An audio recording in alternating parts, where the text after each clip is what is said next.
agreed to a 2-year, $72 million max contract extension. His agent, Mark Bartelstein, tells me this morning that keeps him under contract with a player option in 2022, 2023.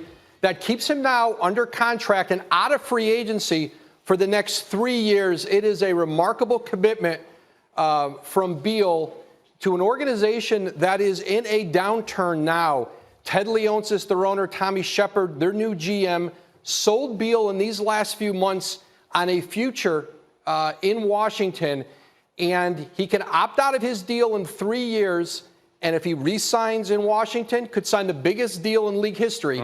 5 years, $266 million. But the ripple effects are felt all over the league because this was a player who contenders, there's not a team in the league who didn't want to get involved in a Bradley Beal trade scenario.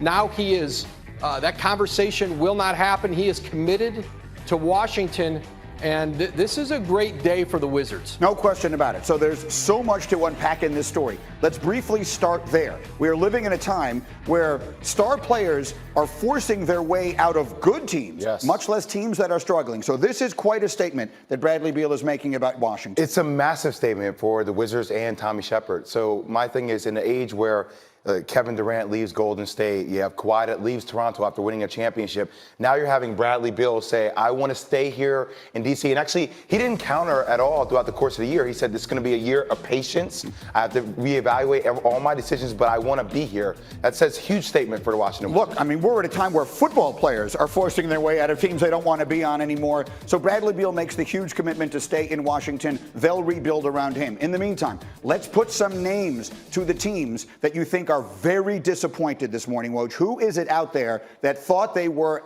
very much in contention to get Bradley Beal and thought he was the missing piece for a championship? Well, certainly the Miami Heat have been a team that would have loved to have gotten him. The Lakers, teams like the Clippers, the Brooklyn Nets, the Boston Celtics, anybody who has assets eventually would have tried to get involved in Washington with Bradley Beal. Teams have been calling for months. When Tommy Shepard took over this team in July as GM from the interim job, this was something no one saw coming. The feeling around the league was eventually Beal would push his way out like a lot of other players had. But Mark Bartelstein told me this morning, from the very beginning, Bradley Beal told him, I want to make it work in Washington. And Bartelstein, Beal, Ted Leonsis, Tommy Shepard, multiple meetings over the last few months, and Leonsis, Shepard sold him on a vision of rebooting this organization. Remember, they still have John Wall on a massive contract. He is probably going to miss this whole season, but there's some young pieces there, Thomas Bryant, who they will start to try to reshape this roster around. So let's just think this through for a moment here. There are no huge free agents that we expect to be available next summer. Take the name Anthony Davis out of that. He's not going anywhere. He's staying in L.A. So this was the big fish that everyone was waiting for, and now he is no longer available for other teams. So this, I think, really does reshape a lot of people's plans right now. Think about the best backcourts in the NBA. When you think about Steph and Clay, when Clay comes back, Dame, CJ, you will put John Wall and Bradley Beal in that conversation when John Wall comes back. The East is open, guys. I mean, Milwaukee's good. They're the same team as they were last year, minus Malcolm Brogdon. They still have some good pieces. You think about, what's happening in Toronto. They're kind of on a downturn. Philadelphia, it could be an implosion year for them if they don't win the whole thing. It could be open for Washington to regroup and regather. And just very quickly, and math has never been my strong suit, but when you and I were briefly catching up on this before we came out here, you mentioned the extension he could sign if he gets to his 10th year would be 5 years. 260. 260? Oh. $266 million. That would be the biggest deal in league history. If he left, went somewhere else, 4 years, about $200 million. I would say too. I'm proud to tell you, I didn't need to use a pencil to figure out that's $53 million and change per year. That would be the biggest contract. It would be the biggest ever. Yes. Jay, Will. $53 million a year for a basketball player. I don't even know what to say. Anyway, that is enormous news this morning. Outstanding work as always. Woj dropping the news as we begin our show today. Bradley Beal staying in Washington. The long faces are in the front offices of a lot of other teams around the NBA. More on that as we go. Meanwhile, it has been an up and down season so far for Patrick Mahomes. Through 3 weeks, He led the NFL with almost 1,200 passing yards, 10 touchdowns, no interceptions. Typical Mahomes. Chiefs won all those games and then won again in Week 4, despite Mahomes being held without a touchdown. Then in Week 5, they lose to the Colts. He re-aggravates a left ankle injury that he'd originally suffered in the season opener against the Jaguars and clearly does not look himself. He was able to play the following week in the showdown game against Deshaun and the Texans, but Kansas City suffered its second straight home loss after starting 4-0, and Mahomes did throw his first interception of the season. And so there was this sort of feeling out there across the NFL that there's a blueprint now for how to beat the Kansas City Chiefs, who will start the NFL weekend tonight, as mentioned, at Denver in a divisional game. So, D. Wood, right now, I never would have thought I'd hear myself say this, but does this feel like a very important game for Kansas City on the road? Absolutely. You've lost 2 straight home games, and now you're coming up against a divisional opponent in Denver Broncos who's also won 2 games. So the Kansas City Chiefs, their defense, they can't stop the run at all. They're 30th in rush defense. Phillip Lindsay is getting back on track. So, and the Denver Broncos defense is playing pretty good football. So this is a game that everyone needs to watch for. Yeah, to me, the Broncos smell blood in the water. And Greeny, in football, a lot of it is, do we even have the talent to beat this team? Teams go into games against the Chiefs realizing, man, we ain't got it. We ain't got what it takes. If I'm the Broncos and any other team, you're seeing the Chiefs have lost 2 straight games. I smell blood in the water. Now's the time to attack. You know, I think that there was a feeling coming into this season that the AFC was a 2-horse race, that it was New England, it was Kansas City, and everyone else was trying to figure out where they fit into that. Patriots have held up their end of the bargain. Are the Chiefs that team right now? Are the Chiefs on a level with the Patriots, or are they closer to everybody else? I think I'm not ready to write the Chiefs off just yet. I think when they are healthy, I still have the Chiefs right there with the Patriots. My problem is that's such a big if. You know, you can't recover from an injury midseason. Most of all players are to some degree hurt, but it matters when it's your quarterback. Greeny, when it's Patrick Mahomes, he started off the season, I believe, 11 touchdowns through 4 games, something along those lines. He has 4 touchdowns in the last 3. He's ailing, and the Chiefs go as Pat Mahomes goes. And even take that out of the equation, look at the lay of the land. The last 2 weeks did significant damage. Those were home losses to teams that they could face in the playoffs, in Indianapolis and Houston, that they could conceivably be in a situation where they're in a tiebreaker and one of them gets the 2 seed and a bye, and the Chiefs have to take the 3 seed and a wild card game. So those are 2 bad losses that are going to stick regardless of how healthy he is. That is our NFL insider extraordinaire, Dan Graziano, and I want to spin this to the other important piece of this game tonight. If the Chiefs lose, then everything feels up for grabs. If the Broncos lose, which I think is the more expected outcome here, Denver then falls to 2-5, and we will be about a week and a half away from the NFL trade deadline, and the name Von Miller, superstar pass rusher, will start to be spoken very loudly in league circles. There are a couple people on Denver's roster that trades teams have an eye on for trade acquisitions, but obviously the biggest one would be Von Miller. It's a very interesting situation. Denver is telling teams at this point he is not available, but you mentioned we're still 12 days away. 3-4 days ago, Jacksonville was telling teams Jalen Ramsey wasn't available. Now he's on the Rams. So things do change. Von Miller, 2 years left on his contract, but they're both team option years. It's $17.5 million each season, and it's a contract that people could take on. He's a 30-year-old pass rusher who had 14.5 sacks last year, still productive, reasonably priced. He's 30 years old. Yes. Jalen Ramsey just went for 2 number 1s. He's a lot younger. What is the price tag would you expect on a trade for Von Miller? Trying to get a gauge of this, talking to people around the league, I think they could get a first-round pick and possibly more for Von Miller based on the fact that pass rushers don't become available very often, and there's a lot of teams that need them. Last year at the deadline, Dante Fowler got traded from Jacksonville to the Rams for a 3rd-round pick and a 5th-round pick. This is a guy the Jaguars were done with. I mean, it was a low-end acquisition for the Rams, taking a flyer on a guy. Von Miller, an established guy who could impact this year's playoff race. You look skeptical. Yeah, I don't see it for 2 reasons. Number one, I don't see Von Miller getting a first, not because he's not worth the talent. Like you said, 14.5 sacks last season. He's still a bad man. But to trade a first-round pick who could be the next Von Miller and not the next because Von Miller's a Hall of Famer, that doesn't make sense. But secondly, Greeny, Von Miller isn't really the issue or the pass rush or the lack thereof. If Denver's 22-32 since they won the Super Bowl. They have so many problems that 1 pick or 2 picks can't address. They have some foundational issues. See, I disagree because I think if a team that's on that perennial team that's vying for the Super Bowl, who usually picks at the bottom of the first round, why not go after Von Miller? Those type of guys, like you said, pass rushers don't free up often, so he could be a critical piece for a team. It's interesting. You mentioned Dante Fowler, who felt like they were just giving him away last year. He played a huge role in the Rams making a run to the Super Bowl. Out. Von Miller should definitely be able to do that. Now, I mentioned we're 2 weeks or so from the trade deadline. There are other big names here. Dan Graziano, let's look at some of them. A.J. Green, what are we hearing?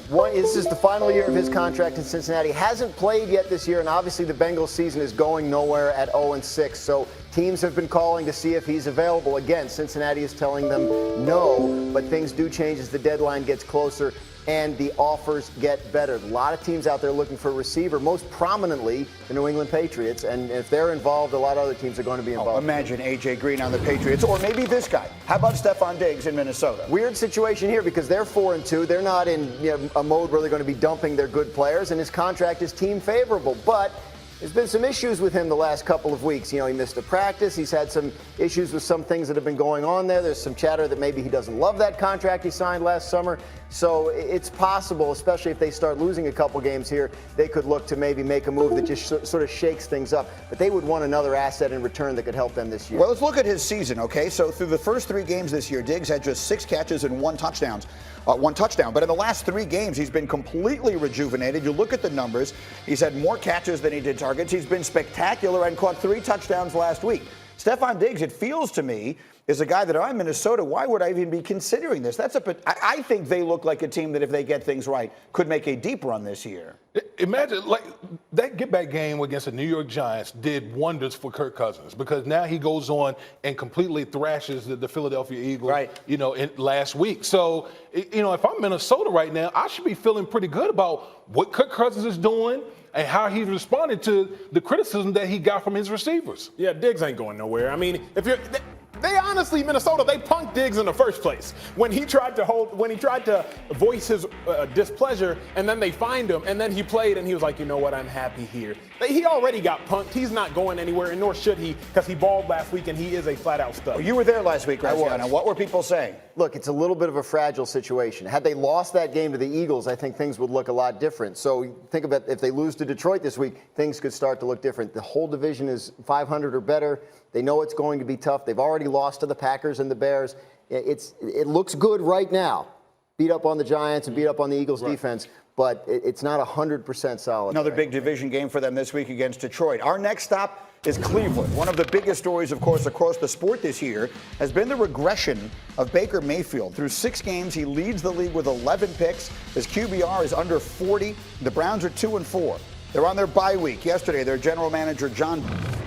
I love everything about him. That hasn't changed for me one bit in terms of his competitiveness, his ability to throw the football and move his thing. What I really like is his teammates like him. I like his approach to the game of football. I like the game planning processes of that. I like how he goes out there and competes. I like his grit that he shows. I like how he throws the football. I like how he extends plays. And, again, last I looked, it takes 53 guys to put this thing together. And it's got to be 53 guys playing the game of football.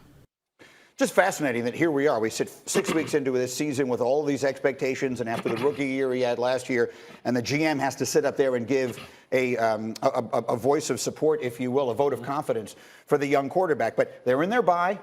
We know who they play next. That's New England. Where do you think we sit right now with these Browns? I still think the Browns are in trouble because they have a couple of issues that I don't think they'll be able to solve even after the bye. The offensive line stinks. They don't play well. And the quarterback turns the ball over a ton. Okay, so those 2 things are going to take time, but I think the Cleveland Browns have a bigger issue. It is just hard to change a culture when you've been losing for so long. Everyone was quick to anoint the Cleveland Browns as a team that's arrived, but remember, Freddie Kitchens is a guy who was a position coach, who just last season was a position coach. Now he's a head coach with one of the youngest teams in the National Football League. There are a lot of things that the Cleveland Browns have to work out. Yeah, Woody, you hit it on the head. Winning is a muscle, Greeny, that has to be trained. You can't just acquire massive talent and assume that winning will be a byproduct. Winning's a muscle that has to be trained. But furthermore, the Browns had 6 months to fix these issues. These issues won't be fixed in 6 days. You can't fix the offensive line woes, and the offense just does not click. You have all this star-studded players. The offense just doesn't click. Thankfully, that division is not that good, so they're still in the race because they could be all the way out of it. when teams hire coaches every January, right, they look at this, who the hot coordinator is coming in. Is it going to be an offense guy, a defense guy? Very rarely do you see a team hire this guy's going to come in and change our culture, right? Andy Reid gets let go in Philadelphia. 2 days later, he's coaching the Chiefs. Look how that works out. The Browns believed and believe that Freddie Kitchens can be that kind of guy, but he hasn't proven it. He's never done it before. So you have a quarterback that's never done it before, a coach that's never done it before, and it starts there. Talking to people in that organization, they're all saying the same thing. We need more consistency. We need the roller coaster ride to stop. We need more from our guys. They still believe it's a group that can contend and win, but it's one that hasn't proven that yet. I'll just keep saying it. Think how different the conversation would be all week long if the Ravens were 5-1. Yep. Or if Ben didn't get hurt and the Steelers were 5-1. Right. The fact that the division has not run away from them, Right. I think, has kept things at a low boil, at a simmer, if And you they will. beat the Ravens. And they beat Baltimore in that huge, again, that I called franchise, renewing or whatever it was. I was obviously as wrong as a person could be. Next up is the NFL owners meetings, where the commissioner, Roger Goodell, revealed yesterday at the conclusion of the meetings that a 17-game regular season is part of the conversations about a new CBA. He didn't go into a lot of details, but there's a lot to talk about. We've had very fruitful discussions on it, discussing the positives and negatives, the changes to the game that we've made over the last 10 years, which I think are really important as it relates to the safety of the game and how we're preparing and practicing and training our players. And I think those changes have made a significant impact in a positive way. And so that is something that we'll continue to discuss, and it may or may not be part of whatever we ultimately decide.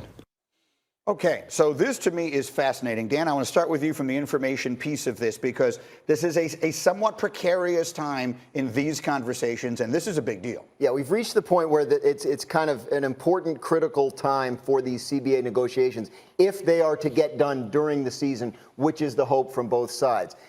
Now we know, we've known for a while, the owners are pushing for an expanded season, a 17-game season. The questions remain, how would that work? The owners haven't figured that out yet. There isn't a proposal that would be like, oh, this is exactly how it would work. There's discussions, right? You have your bye leading into the Thursday game, season goes to mid-February, et cetera. They also haven't figured out, more importantly, how much it's going to cost them in terms of what they have to give the players to agree to it. The players want a larger share of the revenue pie in exchange for exposing their bodies to this 17th game, and at this point, those numbers have not matched up. D-Wood, you played how many years? 12. Are you in favor of the idea of adding a regular season game? Hate it. I hate it. I'm more of a traditionalist type of guy, and I just go back to what Mark Cuban had said about the NFL before. He said that pigs get fat, hogs get slaughtered, and what he means by that, it just seems like NFL is a beautiful game as it is. It's the #1 sport in this country, and it seems like the NFL just keeps tinkering and keeps doing these things. Well, you don't really need to mess up the golden goose in this particular situation. For me, this has nothing to do with player safety, because we all know that players, you throw enough money at them, they'll go the extra mile. I just don't like the NFL keep tinkering when something is still good. D-Wood, to your point, if it's not broke, don't fix it. If it's not broke, don't fix it. The NFL, the 16-game regular season, it's not broke, so there's no point in trying to adjust it as it stands. And then, as you also said, players right around week 11 and week 12, fans don't realize this, but players are human. They're sitting at their locker green and they're like, man, how many more games we got left? As soon as you start to add more games, the product will become watered down and each game will mean less and the product will not be as good. There's just no point in trying to do it. Look, there have been 20 weeks on the NFL schedule, one way or another, for a very long time. There used to be 6 preseason games and 14 regular season games. They changed that in the late 70s.